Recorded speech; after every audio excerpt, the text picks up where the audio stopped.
السلام عليكم ورحمة الله وبركاته. بسم الله الرحمن الرحيم.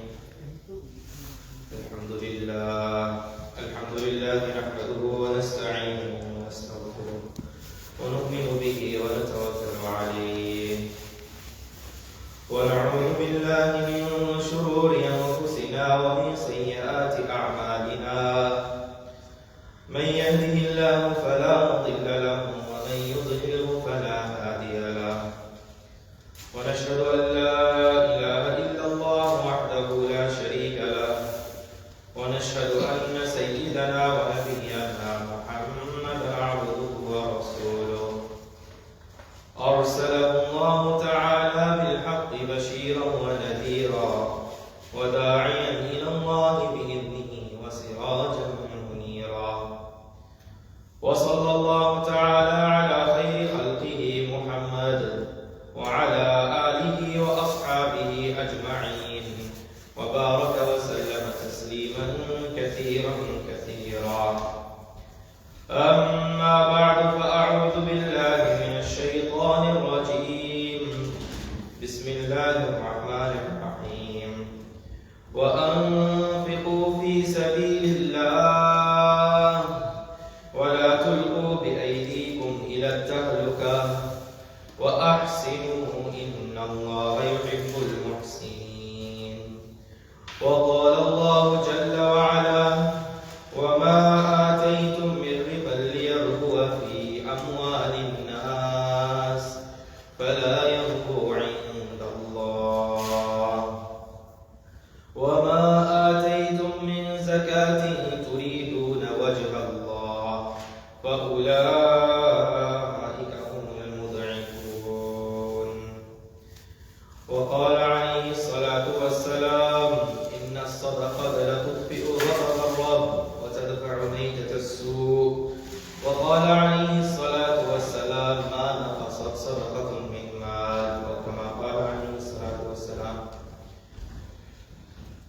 Dear respected brothers, sisters, dear elders and listeners, Allah subhanahu wa ta'ala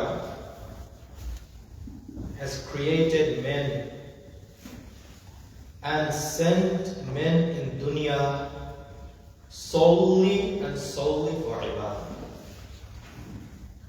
وَمَا خَلَقْتُ الْجِنَّ وَالْإِنسَ إِلَّا لِيَعْبُدُونَ. The word illa in Quran gives the meaning of only. The sole purpose of creating men and jinn is only ibadah.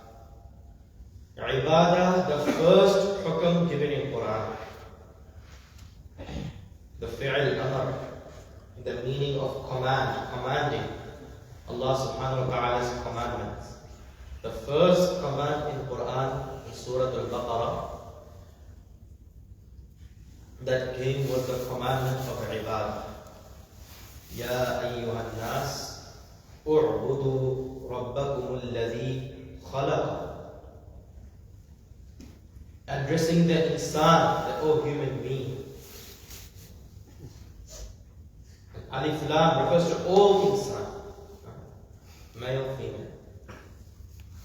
That worship Allah, worship your Rabb, the one that has created you and brought you into existence.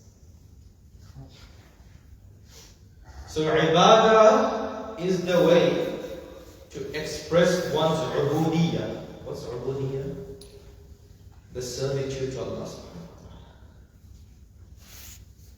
ta'ala. Ubudiyyah is the act of a person presenting himself as a slave in the court of Allah. We are all the slave of Allah.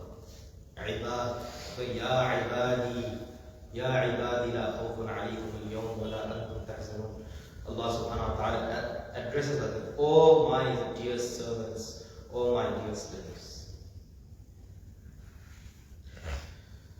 And then this is something we need to know, that ibadah and ubudiyyah is not only restricted to one's body. Rather, ibadah, it transfers onto the way we earn and onto the way we spend. That's why you see the 4 questions every single individual will have to face when facing Allah subhanahu wa ta'ala at Qiyamah. One of the questions, it involves wealth. عن ماله من أين اكتسبه وفيما أنفقه, regarding his wealth, about the way he earned and the way he spent. Because ibadah involves there. And then coming on to the topic of zakat, which is the today's discussion. Zakat is the financial act of worship. Zakat is that ibadah which is solely involving one's wealth. Salah is an ibadah that solely involves the body. Fasting is an ibadah where ghaliban involves body, and part of it can involve wealth as well when it comes to fidyah and zakat al-fitr. Hajj involves body plus wealth. But zakat is the act of ibadah solely involving one's wealth. And zakat, as we know, it is an engaging subject. It is something that is very important to be discussed. Just like other prerequisites, other acts of ibadah, the way they have the prerequisites, like salah, the way it's got prerequisites. Similarly, zakat also has the same thing as well. Zakat has also got prerequisites, as though it's got conditions, it's got clear structures of instructions. If the instructions are not carried out, or if the instructions are not brought into existence, then one's zakat is actually not valid. That's why we need to know the prerequisites of the zakat, the concept of zakat, the conditions that where one's zakat is going to be made valid, where one's zakat is accepted in the sight of Allah subhanahu wa ta'ala. And you see, one more thing is zakat. The zakat was obligatory on previous ummah as well, and similarly zakat has been made fard on us. One of the fard hukum, just like salah. Okay, so then the concept of zakat, it was made fard in Makkah, and the details regarding zakat, it was given in Medina. And that's why zakat is a clear instruction from Allah subhanahu wa ta'ala, where just with salah, Allah subhanahu wa ta'ala has involved zakat. وَأَقِيمُوا الصَّلَاةَ وَآتُوا الزَّكَاةَ came like number of times in Quran. وَيُقِيمُونَ الصَّلَاةَ وَيُؤْتُونَ الزَّكَاةَ. Okay? أَقَامُوا الصَّلَاةَ وَآتَوُا الزَّكَاةَ. So most of the place where Allah subhanahu wa ta'ala is talking about establishing salah, Allah subhanahu wa ta'ala discusses about giving the zakat. What does that mean? The way salat holds a great role in Islam. Similarly, zakat holds a great role in Islam. Neglecting zakat and neglecting salah, both are same thing. The neglector of salah, the way he has to face punishment. Similarly, the neglector of zakat, he has to face punishment. On the other hand, the giver of zakat, he will have such barakat and such blessings in his wealth that he will never be able to imagine that. And this is what Allah subhanahu wa ta'ala said, وَمَا آتَيْتُم مِّن رِبًا لِيَرْبُوَ فِي أَمْوَالِ النَّاسِ فَلَا يَرْبُو عِندَ اللَّهِ وَمَا آتَيْتُم مِّن زَكَاةٍ تُرِيدُونَ وَجْهَ اللَّهِ فَأُولَٰئِكَ هُمُ الْمُضْعِفُونَ. Regarding, for example, riba, the interest dealings a person does, the interest level of dealing, the dealing that contains interest. Outwardly, it looks like our wealth is increasing, but on the other way, Allah subhanahu wa ta'ala is finding many ways to eradicate and diminish our wealth. On the other hand, when one is giving zakat, you see, zahiran, outwardly, it looks like one's wealth is decreasing. But وَمَا آتَيْتُم مِّن زَكَاةٍ تُرِيدُونَ وَجْهَ اللَّهِ, what zakat a person gives for the sake of Allah subhanahu wa ta'ala, Allah subhanahu wa ta'ala will increase the barakah in the wealth, in his wealth, in benevolence. That's why you see, zakat literally has two meanings. These two meanings equals to the zakat. That if you talk about the definition of zakat, then it involves two things. And these two things involve the literal meaning of zakat, and then it transfers to the actual meaning of zakat. Okay? So the literal meaning of zakat is what? At-taharatu wal-nama, purification and growth. Why is that called purification? Because when one is giving zakat, then why is it? Then his wealth is becoming purified. And if he's not giving zakat, when he's eligible to give zakat, when he's sahibul nisab, and we're coming to nisab very soon, if by possessing nisab still he's not giving zakat, then this mal of his will become a great means of punishment for him at Qiyamah. وَالَّذِينَ يَكْنِزُونَ الذَّهَبَ وَالْفِضَّةَ وَلَا يُنْفِقُونَهَا فِي سَبِيلِ اللَّهِ. A person who has nisab amount of money, nisab amount of wealth, but he does not give zakat, Allah subhanahu wa ta'ala says, فَبَشِّرْهُمْ بِعَذَابٍ أَلِيمٍ. Then give him that news that he has to face what? A painful punishment. يوم يحمى عليها في نار جهنم فتكوى بها جباههم وجنوبهم وظهورهم. Zakat, his wealth will turn into hot iron, and it will be placed on his back, it will be placed on his forehead, it will be placed on his different body parts, and it will be told him, these are all your wealth you earned in dunya, but you refuse to spend in the path of Allah subhanahu wa ta'ala, and you refuse to give zakat on it. So هَذَا مَا كَنَزْتُمْ لِأَنفُسِكُمْ فَذُوقُوا مَا كُنْتُمْ تَكْنِزُونَ. This is the wealth you have gathered in dunya. When you were in dunya, you gathered this wealth, but you did not feel important. You did not give the importance that when you have the nisab amount of wealth, you have to give zakat. And because you did not give zakat, you have to face the punishment. Now the hadith, what it comes. Not going into details regarding the virtue and the punishment of zakat. That if someone is not giving the zakat money, that money will turn into snake at Qiyamah. So that's why zakat is an obligatory act. It's an obligatory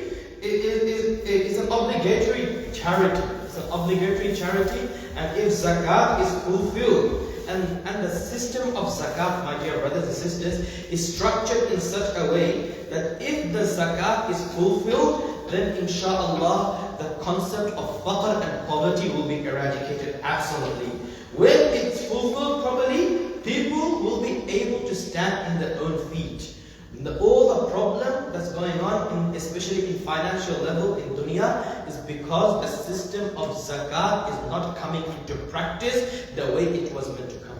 Zakat was meant to be such system through which the wealth, and because zakat is an ongoing obligation throughout the life, the system of zakat was meant to be such that when this system is executed, then the wealth will be circulated to all the sectors of society.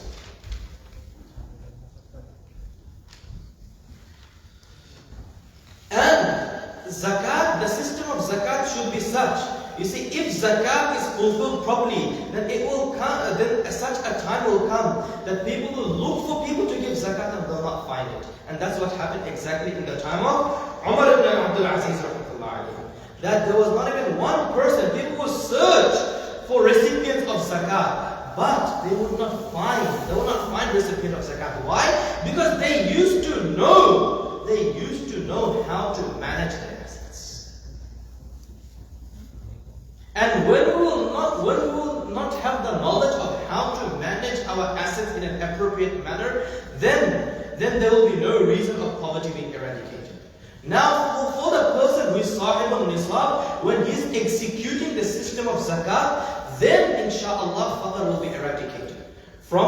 it will be eradicated completely. And for the person giving zakat, the muzakki himself, it will purify his wealth. It will purify his wealth, and his wealth will get barakah, as it comes to the hadith of Rasulullah sallallahu alaihi wasallam. Ma naqasat sadaqatun min mal. The sadaqah never decreases someone's money. So when does zakat become obligatory? And again, before coming into when zakat becomes obligatory, zakat in the terminology of Sharia is that for a person who is eligible to pay zakat, for him, he should make the recipient of the zakat, we're coming to recipient of zakat very soon, he should make him malik of the money, the liquid money, which was in the time of Rasulullah was dealt with gold and silver, and today it's with the normal currency and cash. So, making the recipient of zakat malik of the cash. Malik of the cash, when you're making him the owner of the cash, the 2.5% I'm going to take out from my pocket, when I'm going to make him malik of that amount, then that is called zakat, and that zakat is valid. And if I'm not making him malik, then that is not zakat. Why am I trying to say that? And why am I emphasizing on cash? Because most of the time in our countries, people have this concept that when they go that buying certain amount of buying certain items which will be beneficial for the poor people, believing that buying clothes which will be beneficial for the poor people, or buying blankets which will be beneficial for the poor people. He thinks that distributing clothes, distributing blankets to the society, when he's doing that, he thinks that zakat is going to be fulfilled. You know how they say in Bangla, zakat al-shari. Zakat al-shari bolte kintu kichu nahi. And zakat al-kombol bolte kintu kichu nahi. There's nothing called blanket of zakat. There's nothing called clothes of zakat. And there's nothing called furniture of zakat. There's nothing called that. Zakat is making the recipient of zakat malik of that solid cash. Making malik of the solid cash, then your zakat will be fulfilled, otherwise your zakat will not be fulfilled. And if a person, yet knowing the hukum of the zakat, he still doesn't do it, he's not giving zakat, he's doing something else in the name of zakat, and he will be held accountable on the side of Allah subhanahu wa ta'ala. This is something we have to get very clear, and for those who do not know the real concept of zakat, those who are here, we should convey it to others. So this is what the real meaning of zakat in the terminology of Sharia is tamlik, making the recipient of zakat malik of the amount. Now, when does zakat become wajib? First thing is that when a person holds the nisab. When a person holds the amount of nisab, then the zakat becomes farz on him. So what is nisab when it comes to gold and when it comes to silver? So nisab when it comes to gold is 85 grams of gold and 595 grams of silver. And then now when we're converting the nisab amount to dollar, this year according to the ulama and the jurists, they have calculated and they found that the silver amount is $815.50. And the amount of gold is how much? $9,763.95. Okay, repeating the amount. The silver amount of zakat, so the nisab amount is $815.50, and the amount of gold is $9,763.95. So this is the nisab of zakat. And secondly, the one full lunar year has to pass. So let's say at the first day a person he earns that much amount of wealth which is equal to the nisab amount. From there he has to calculate one full lunar year. What happens at the end when the year passes and that date, the date of paying zakat comes, that is into consideration. What happens throughout the year is negligible. What I'm trying to say. Let's say a person at a certain date he got his first paycheck. So he will calculate the whole. Now from that day he got the first paycheck, which is equal to a nisab amount. Let's say $1,000. So from then he will have to calculate one full lunar year. These days, most of the time, we calculate zakat according to Ramadan or according to Dhul Hijjah. So that's why actually most of the time the discussion of zakat comes before Ramadan. But again, we've got another season coming, the Dhul Hijjah, because these are the dates which is actually generally easy for us to remember.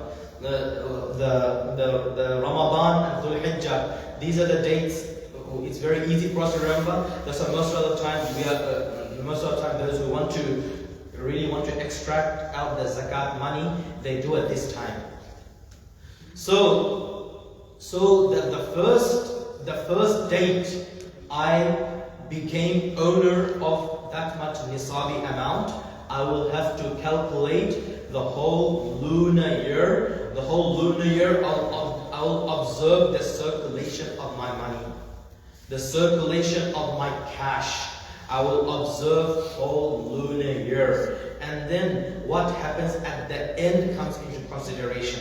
Let's say, for example, we'll take, for example, 10th of Ramadan. 10th of Ramadan, I got my first paycheck.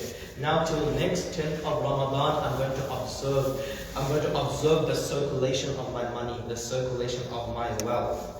If I see that, for example, 10th of Ramadan is the day I have to extract the zakat out. And we all know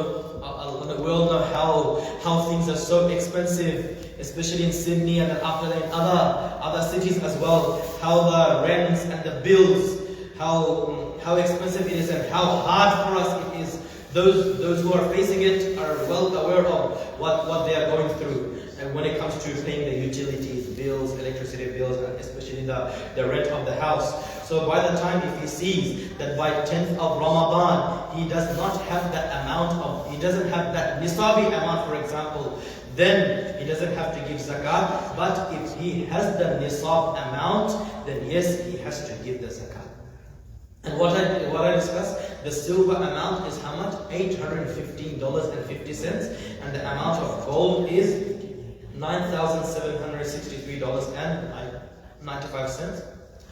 According to the fuqaha, according to the jurists, according to the muftis, we go by the nisab of the silver. We go by the nisab of the silver for two reasons. First of all, the nisab of the silver is the most appropriate and it's got more ihtiyat and precaution in it. And then second one is what our jurists, they mention the fatwa books, that we go out with that nisab which is more beneficial for the recipients of zakat, especially for the poor people. And the nisab of the silver is the most appropriate nisab, which is for the poor people, which is beneficial for the poor people. Now the question arises, is there any leeway and is there any loophole? Because this is also worth discussing. So this is just for keeping it knowledge, not for putting it in practice. Just because, is there any leeway or is there any loophole that where a person is allowed to act on the amount of gold, which I just mentioned, how much? $9,763.95. The answer our ulama has given yes, when at such situation, for example, where in countries where things are so expensive, the bills are so expensive, the rent are so expensive, that when the lunar year passes, and if he sees that even if he has the nisab amount, still he's got a lot of bills and rents to pay off, and if he extracts out the 2.5%, he will not have that much. He will become he'll come on the streets, for example. Then our jurists and fuqaha, they gave that leeway that you can act on the amount of gold. Then you can make amal, then you can take the golden amount into consideration. But one thing to keep in mind. See, as I just said, the silver amount is $815.50. He has to take out how much? 2.5% from it. What is 2.5% from it? Is $20.40. Wallahu a'lam. Is there anyone in Sydney or anyone in Australia like that when the nisab amount reaches, he can't even take out $20 or not? If the situation is that taking out $20 will become more difficult for him, then for such person, he has the leeway to act on the golden amount. Otherwise, okay, so this is one thing also we have to keep into consideration. And again, because see, when we're all facing problems and all that, because Because Allah subhanahu wa ta'ala wants us to give us leeway and way out from different problems we are facing. That's why the system of zakat is there. One of the things is there as well. See, barakah not only in one's wealth will come through sadaqah and zakat, barakah in one's life will come through zakat. That's what mal, naqasat sadaqatun min mal. When this sadaqah doesn't decrease one's wealth. Another interpretation on this hadith is that sadaqah does not diminish one's barakah in life. Sadaqah will increase the barakah in life, the different problems we go through, the types of frustration and depression and tension we go through. When we will give our zakat and sadaqah properly in the path of Allah subhanahu wa ta'ala, inshallah, Allah subhanahu wa ta'ala will eradicate these problems, will eradicate all these problems from our life, but have to keep complete yaqeen on Allah subhanahu wa ta'ala. That's why we should not try to find loopholes and vehicles of how should we avoid the zakat or not. Okay, now for example, you see, most of the time, as part of our when we get married, we give to our wives, we give jewelries. So the concept of zakat on jewelry is the same thing. That if it's equal to 86 grams or 85 grams, then she has to give zakat from that amount. But one thing that also needs to keep in mind, because most of the time we're acting on the nisab of the silver. Okay, most of the time when we're giving some amount of wealth to her, to our wife to spend. So let's say she's got a certain amount of jewelry with her, but that does not reach the amount of nisab. Now, one thing we have to keep in mind, you see, from the time she became malik of that, from the time we as husbands made them malik of that amount, now we have to see, even if she has even $1 with her, okay, $1 or even 1 cent or 1 penny with her, then the whole gold you have to convert it into silver amount, and then when the year passes, she has to give zakat on it. For example, let me make a bit more clear. Okay, we'll go through Ramadan. 5th of Ramadan, she became malik of the amount I have given her. Okay, the amount of jewelry I've given her. Now throughout the lunar year, if she has $0 with her, then alhamdulillah zakat is not fallen on her. But if it happens that as husbands we're giving certain amount just for spending, in Bangla we say hat kharaj. If we're giving that, then you have and the year passes, she still has that money. Then with that jewelry, we have to liquidate it into silver amount, and with that amount, then she has to give zakat on it. But if she has nothing, then she doesn't need to give zakat. So as I said, zakat needs to be calculated for one full lunar year from the time the person becomes possessor of nisab, and then, as I said, what happens in the end, that will actually be into consideration. Okay, next masala is the zakat of a child. Is zakat wajib on a child or not? According to the most precautioned, most ihtiyati opinion, according to Imam Shafi'i, Imam Ahmad, and Imam Malik, rahimahullah ta'ala, yes, zakat is actually wajib. Zakat is wajib on a child if the child possesses that much amount of wealth, which is equal to nisab. But according to Imam Abu Hanifa, rahimahullah alayhi, there is no zakat on the child, because 3 types of people, those who are marfu' al-qalam. What does marfu' al-qalam mean? On those whom ahkam al-sharia are not binding it. So among them is as-sabi hatta yablugh, on a child until he becomes baligh. Now what does that mean? That the wealth that a child possesses through whatever means, so the parents does not have the right to overcome the wealth. Okay, the wealth of the child is theirs, and they don't have to give zakat on that. Okay, if for example the parents, they want to give zakat on the child's money, they have no right to take the money from the child and give zakat on it. Okay, but as parents, if I feel, because see if my child has that much amount of money which is equal to nisab, and if I think that in order to protect the child's money I need to give zakat, then if I give it from my own pocket as parents, then that is a mustahab act, and that is a commendable act, and you will get ajr from Allah subhanahu wa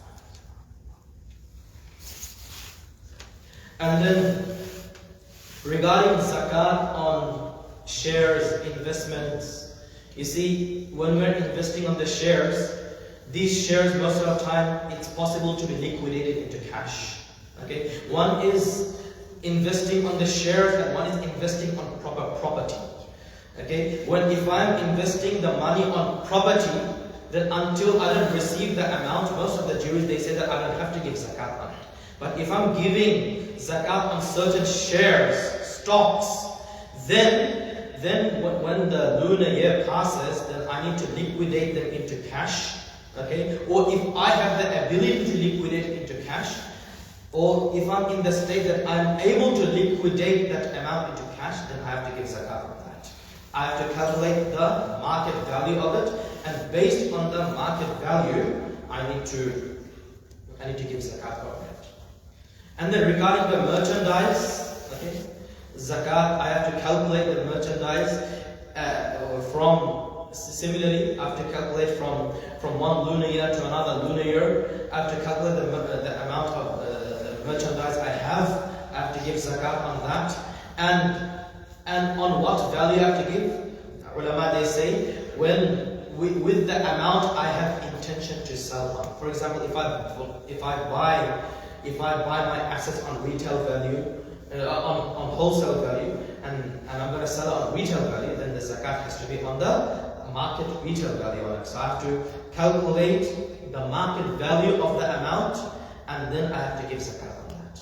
Okay, very simple. If I'm buying wholesale of an item, I don't give zakat on the wholesale value. I give zakat on the retail value of the items I am selling. Okay, but for example, if I don't have to give zakat on the things that are needed for my shop. For example, the furniture of the shop, the lights of the shop, or whatever I'm using to renovate my shop, for example. So, or whatever is needed for the improvement of the merchandise, there's no zakat on that. Furniture of the shop, assets of the shop. So many times people will have things like forklift and etc. So these things are not zakatable, and I don't need to give zakat on this. Okay, now coming to when people are owning property. Owning property, do I have to give zakat on the property? If I'm owning lands and assets, do I have to give zakat on that? I don't have to give zakat on it until and unless I don't have the intention of selling it. Let me make myself clear. I bought a land from someone, and from the time of buying, my sole intention is to sell the land. Okay? Not that after I bought it, then I have the intention. Then all of a sudden I have the intention to sell the land. Not yet. Zakat is fard on me. When I sell that, in that case, when I sell the land and then I make the money out of it, then I evaluate the money with my normal cash. I give the zakat if it reaches me something. But if I buy the land and at the time of buying, okay, at the time of buying the land, I have the intention to sell it. Okay? And that can be after 5 years, 10 years. Sometimes when we go to a barren area, we buy a land, we expect that land will become, and that area will become, will be revived, and then at the end the market value will increase, and then I'll sell it. From the time of buying, if I have the intention of selling it, then yes, I have to give zakat on that. But if I don't have the intention of selling it, just want to keep it for my own, okay, Allahu A'lam, I'll just think, okay, what plan I can do later on, then I don't have to give zakat on it. Okay, but yes, when I own a property, if I'm renting out the property, for example, I own a house and I'm renting out the house. Similarly, I've got a car, I'm renting out the car on the rental income only. Okay, on the rental income only, I will have to give zakat. Nothing, not out of the rental income. Nothing out of the rental income. Not like if I say, for example, on that property itself I own and I don't live in the property, I don't have to give zakat on that property. The rental income of the property, I will have to give zakat on it. Similarly, applies to any other property. I've got a land and I've rented out to people. whatever rental income I have to give zakat on it, not the land itself. And then another thing I have to understand, for giving zakat, the accumulated amount of money should not have debt over it. The amount of money should not have debt over it, and the amount of debt is to be subtracted. After subtracting the amount of debt, if he has that much amount of money that is worth to the amount of nisab, then he will give zakat. But if the debt he owes, okay, if I've got loan or if I've got debts that I owe, and that overpowers my usual income or my usual savings, okay, or my usual wealth I have, if it's more than that, then that if I give out my money, I'll be zero. So if I have that much amount of debts, then I don't have to give zakat. But after subtracting the amount of debt, if I still have a certain amount left which is worth nisab, then I have to give zakat on it. For example, but a year passes, he's got $30,000 and he has to pay out $20,000. He's got $20,000 debt over him. Okay, he has to pay $20,000 qard loan to people. Then that $20,000 is to be subtracted, and that $10,000 that he has, that will come into consideration, and he has to give zakat on it. On the other hand, a person has got $30,000 with him, and he has to give, for example, he's got $50,000 debts. Then he doesn't have to give zakat under any circumstance at all. Then the question arises: what constitutes a debt? This is something we have to keep into mind. Most of the time people ask that question when it comes to mortgages and etc. Okay? So what constitutes a debt? What is really a debt? Let's also keep this in mind and we convey to others as well. So anything that is payable to a person, anything that is payable to a body, or anything that is payable to a group, and that also includes governments as well. For example, taxes. If he has to pay off taxes to the government, that also falls under loan. He can subtract that amount. And also mahar is also included there. And these also could be subtracted. Okay. Another thing. What about if I'm owed money? If I'm owed money, and I owe money from someone, do I have to give zakat on it or not? So these few scenarios, one scenario is that I have no hope to receive the money. A person who I gave a loan to, out of feeling pity for him, if flat has refused, he's not going to pay back the loan. Okay, of course, without doubt, he doesn't have to give zakat on it at all. Okay, he doesn't have to give zakat on it at all. But if he has the hope to receive money, then he, like for example, the person who he took. Like a person, if he took the money from me, and so I have to look that before the lunar year, before my zakat date comes, will he actually pay me or not? So if there is 100% surety that he will pay me the amount, okay, if there is 100% surety that he will pay me the amount, then yes, with the zakat, when the zakat date comes, I calculate that. But if there is no surety yet, then I don't need to calculate it. If the zakat date passes and then I got the money, I calculate it with the further zakat rate. Okay? A mahar, I owe mahar to my wife, for example. That is also included, and that also could be subtracted. Now, and then regarding people ask the question about zakat on mortgages. There's three opinions over here. That if I've got mortgages, I have to pay out the mortgages to financial institutions. Do I have to give? Now, can I deduct the mortgage amount and get away from paying zakat? Okay.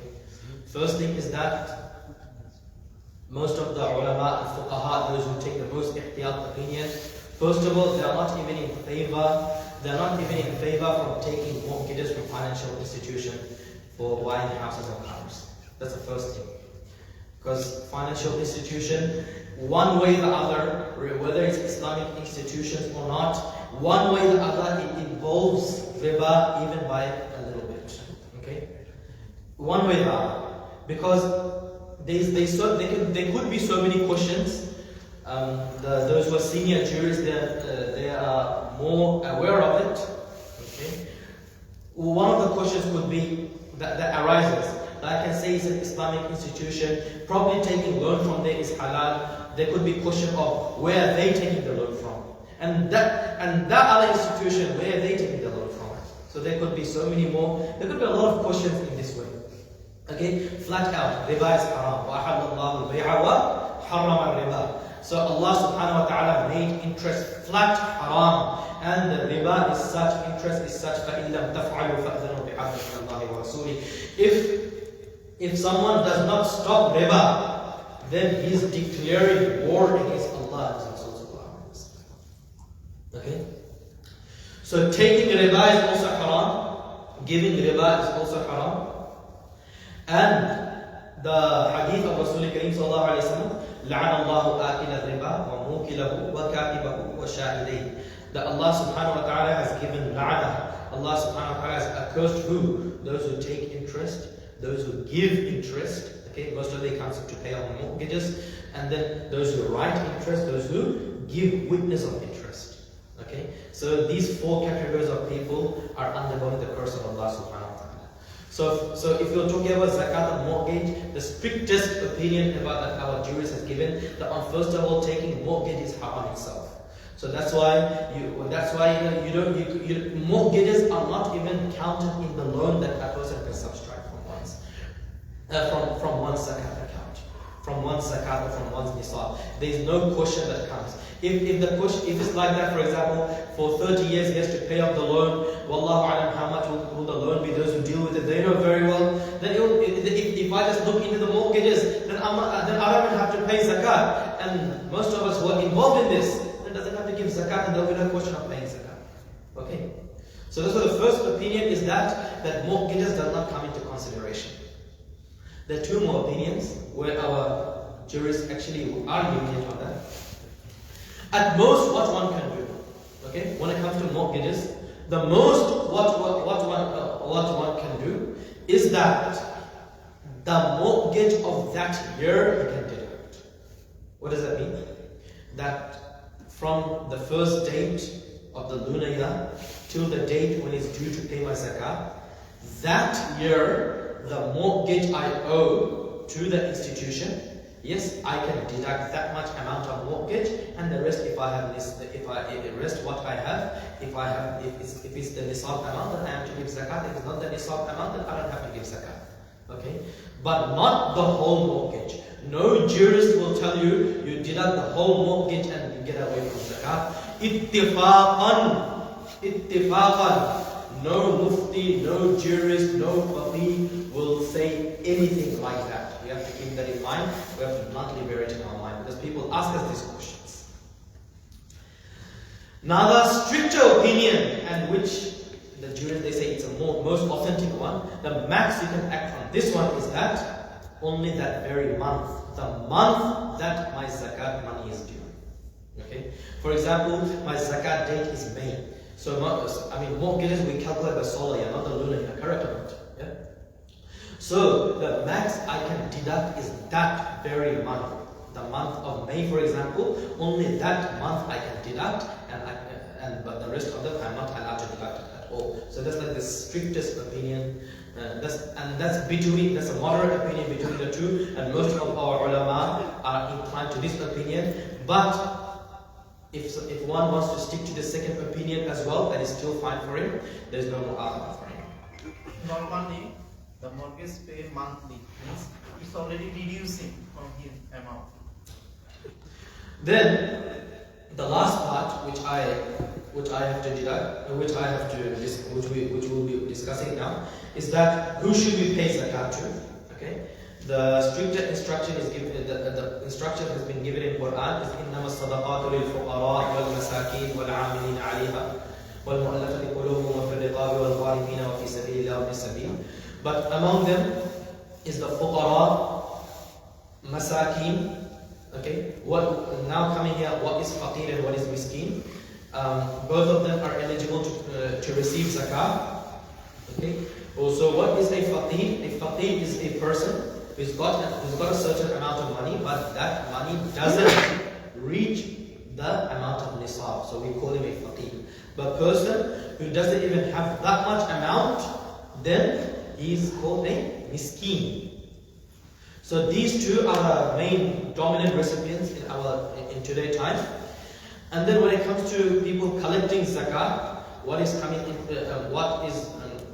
what we need to be cautious of when we are giving zakat to the zakat collectors or different madrasa or different orphanages where the management, they come to us, and when they will come to you and they will request you to give zakat, you have to make sure that zakat is going to the eligible recipient.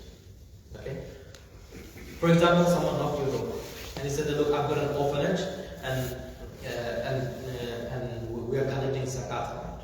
So yes, if I give zakat to him, my zakat will be valid, but me as a giver of zakat, to make my zakat more worth it, what I need to do, I need to make sure that the orphans in that orphanage, brothers, it requires attention, the orphans in that orphanage are receiving the cash. Okay, what are they doing? They are receiving the cash. Not that the management comes, okay, so many times it happens back in our countries. Not like that the management will come to my house, they will knock my door, and I give them the zakat money, and they are filling their own pockets with it. Or another thing what they do, the madaris, okay, the madrasas, or the orphanages, if they are using the zakat money to pay the salary of the teachers, that is totally not valid. That's why I need to make sure, and that's why best thing is that I take a written agreement from him that it will go to the eligible recipient. It will go to so that very student of the madrasa or that very orphan who is actually totally unstable. He doesn't even have the ability to stand on his own feet, because the entire point of zakat is that one has the ability to stand in his own feet. In the name of orphanage, which we say in Bangla, Yatim Khana, in Bangla and Urdu, okay, in the name of Yatim Khana, in the name of Lillah Boarding, for example, okay, different names, if people come to me and they ask me for zakat, and then if they come to me and if they ask for zakat, and if the money is not being spent in an appropriate way, okay, and if me giving the zakat does not even benefit the poor students of the madrasa, or it does not benefit the orphans in the orphanage, then the question arises that what is the point of me giving the zakat? That's why most of the time to the zakat collectors, when I am giving zakat, look, see, between me and Allah subhanahu wa ta'ala, zakat will be fulfilled. But I need to make sure, at least for the contentment of my heart, okay? At least for the contentment of my heart, I need to make sure that the money and the cash is going to the orphans and the poor students of the madrasa, so that they have the ability to stand on their own feet. Zakat is not allowed in renovation of masjids. Okay? First thing I would like to mention here, where Rasulullah mentions zakat as awsakhul mal, the waste of one's wealth. Why should a person spend the waste of one's wealth in the masjid? He should give voluntary donation there. So in renovation of masjid, in renovation of Islamic school, in renovation of orphanage, in renovation of Islamic institution, in paying bills of the mosque, paying bills of madrasa, paying bills of orphanage, one is not allowed to do it with zakat money. What the money that is designated for zakat is to be given to the suitable, the appropriate recipients of zakat. I have to keep this in mind. Keep it in mind. So fuqara, masakin. So if I have those in my orphanage and madrasa, I am to give the zakat to them directly, and so by then the zakat will be valid. Okay. Now you see, for example, a person in his house, subhanAllah, has got a giant LCD screen TV. lavishly designed houses. He's got lavishly designed couches. Every single member in his house has got the latest model of phone, for example. Okay, so if such person, for example, does not have a nisab amount, zakat is not obligatory on him, but he's not eligible to take zakat. He's not eligible to take zakat on the zakat recipient. Because he's got the lavish items over here, better he sells them, and if he has the nisab amount, he gives zakat. Okay?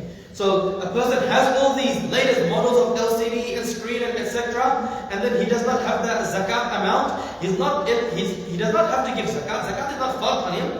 But me, if I am sahibun nisab, to such people I should not give my zakat money, because my zakat will not be accepted at all.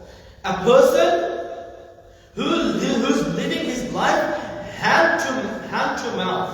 Okay? A person who's living life hand to mouth, very simple life, such person, he deserves zakat, and if I am giving zakat to him, I will be rewarded. One more thing. We have the concept that me giving zakat to the recipients of zakat, I am doing ihsan on him. Wallahi al-azim, I am not doing any ihsan on him. He is doing ihsan on me by taking the dirty wealth of mine. Okay? He's doing ihsan on me by purifying my wealth, and he's doing ihsan on me. He's doing ihsan on me because he is the means of barakah in my wealth. Who knows? Who knows, my dear brothers and sisters? Who knows, my dear brothers and sisters? Due to his dua, such barakah can come in my life that I will never be able to. I will never be able to imagine. Such barakah will come in my life that my aql will never be able to comprehend and contemplate on it. So Allah Ta'ala give us the tawfiq for that. And another type of recipient, okay, which is today's an indebted person, a person who's actually solely indebted, not paying off mortgage, a person who's got a lot of, he has taken loan from someone and because he was in a problem, he has taken loan, and now he's for whatever reason he's unable to pay back that loan. I can give zakat to him. In fact, at times our ulama have mentioned giving zakat to such people who are indebted, who are burdened with debts through various means. That is more rewardable than giving zakat to a faqir. Because why? Because when I am giving zakat to him, I am helping him clearing off his loan. And helping someone clearing off his loan, helping someone clearing off his loan is more rewardable. Okay? Is more rewardable, and he will be well rewarded in the sight of Allah subhanahu wa ta'ala.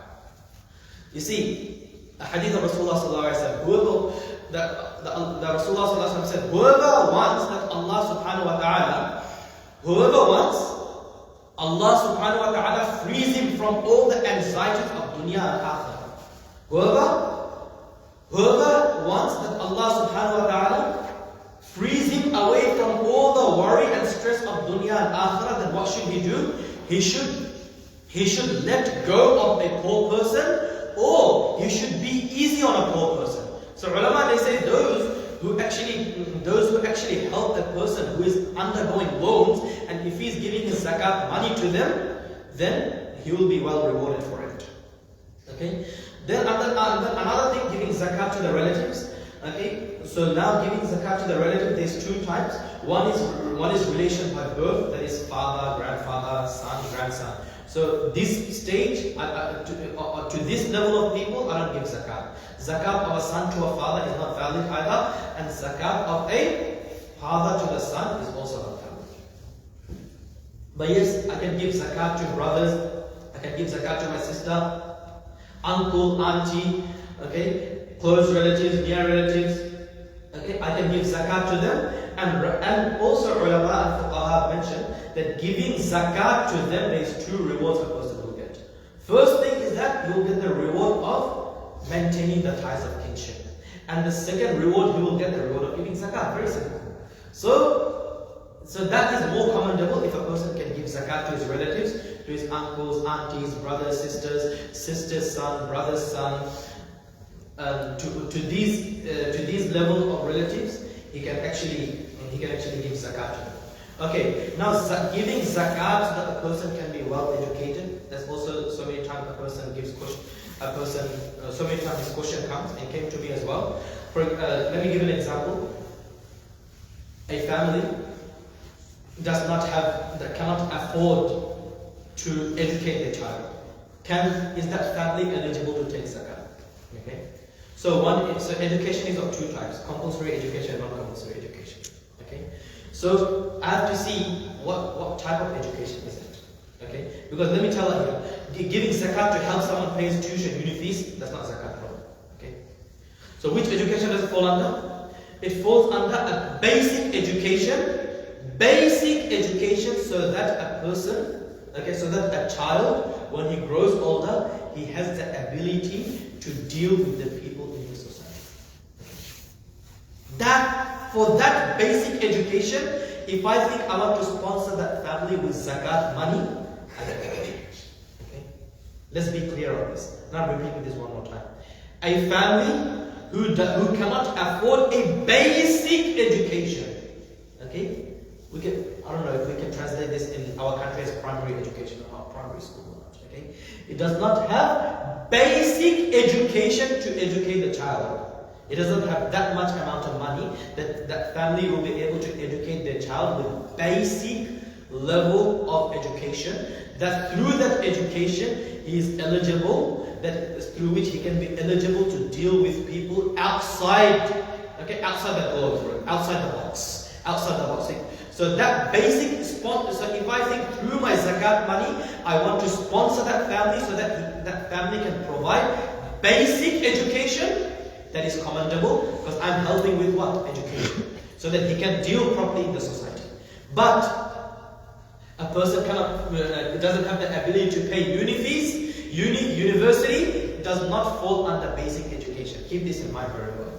Studying in university, studying in colleges, that does not fall under basic education. Because when a person finishes primary education, hopefully he'll be able to deal properly with the society. Okay, so to sponsor someone's uni fee with other sadaqah money, I can. Okay, with any other voluntary sadaqah money, if I feel that I want to sponsor someone's uni fee, I will get well rewarded in the sight of Allah subhanahu wa ta'ala. And if that person makes dua for me, inshallah, probably who knows, I'll get barakah in my life for it. But zakat money cannot be utilized for that. So my dear brothers, so this is today here we discussed today here I would like to conclude the Fiqh of Zakat. There's so many more masail. Actually there's one more thing I want to mention here about regarding one more question that people ask is the zakat of superannuation. Okay, so superannuation has three scenarios. Okay, first scenario is that when our employers are contributing to the super fund in our behalf. Okay, our contributors are contributing on our behalf to the super fund, because we all know about super, that I will not have access to super until I get retired, isn't it? In other countries they call it retirement funds, in other countries they call it provident fund. Okay, so if that's the case, the employer is contributing in my behalf and that money is not reaching me at all, then the jurists and the muftis are of the opinion that on the super money I don't have to give zakat on it. Second scenario is due to whatever reason. Okay, there could be different reasons that I am contributing from my income to the super account. Okay. So now what is it? I've got the money in my account. From my account, I'm contributing a certain amount to the super account. Is zakat wajib on that contributed amount? Yes, if it reaches nisab, then that contributed amount I have to give zakat on it. Okay. Third scenario, and after that I will conclude inshallah. Third scenario is where we call it self-managed super funds. Okay. So what is self-managed super fund? Is where I don't have the access to my super fund, but I've got the authority to manage my super fund. That I have the authority that I can manage my super fund in a certain property here and there. So even though I don't have full access to it, but still I have partial access to my wealth. Okay, that the people will come ask ask me to invest my super money here and there. So if I have control over the investment of my super money, though I am not full owner of my super fund, but I am partial owner of my super fund, still I have to give zakat on it. So let's keep this in. So most of the scholars and jurists are of this opinion that I need to give zakat on it. Allah subhanahu wa ta'ala give us a tawfiq. Inshallah, those who are sahib al-nisab, they should try their best to give nisab. We should not try to look for any loopholes. Look, see, so many times, you see, it happened a lot. The parents that look for loopholes, so what they do, they open bank accounts in the name of the child. And they, look, see, if a parent, one more masala I'll discuss, if a parent is actually saving a certain amount of money for the child, and the parent, they are not interfering in that fund. See, so many times I have this thing in my mind that, okay, my son has a future, so I save a certain percentage of money. So I open a separate bank account for my son or daughter. So I save the zakat money. I save a certain amount of money inside that very account. Okay, and if I am not interfering in that account at all, then I don't have to, and then after that having a certain, so if I don't interfere in that amount at all, then that amount I don't have to give zakat on it at all. But Allah subhanahu wa ta'ala knows our intention. We should not use that as a leeway or as a vehicle, or we shouldn't use it as a leeway or as a vehicle, as a loophole to avoid zakat. Then just transfer assets, transfer money onto my child's name. Okay, when he'll be big, he'll get married and etc. I'm going to use it for his future. So we should not do that, because Allah subhanahu wa ta'ala is knowing of what is in my heart. Allah subhanahu wa ta'ala knows what is hidden in our chest. Even if look, nobody knows what's in my heart. But Wallahu ya'lamu ma fi qulubikum. Allah subhanahu wa ta'ala knows what is going inside our hearts. Allah subhanahu wa ta'ala is watching us. So before doing such action, my dear brothers, ittaqullah. We have to fear Allah subhanahu wa ta'ala. If we have a minimum level of fear of Allah subhanahu wa ta'ala, and if we have love for our own life, okay? If we have love for our own life, the life of dunya and the life of akhirah, at least for the sake of myself, for the sake of my family, for the sake of my wife and children, please, we should not at all find any loophole and leeway to give zakat. Allah subhanahu wa ta'ala give us the tawfiq to pay the zakat. You will see, such barakah will come in your life that you will never be able to imagine. Allah subhanahu wa ta'ala give us the tawfiq, inshallah. Wa akhir da'wana alhamdulillahi rabbil alamin. Inshallah, brothers, ask questions if they want to.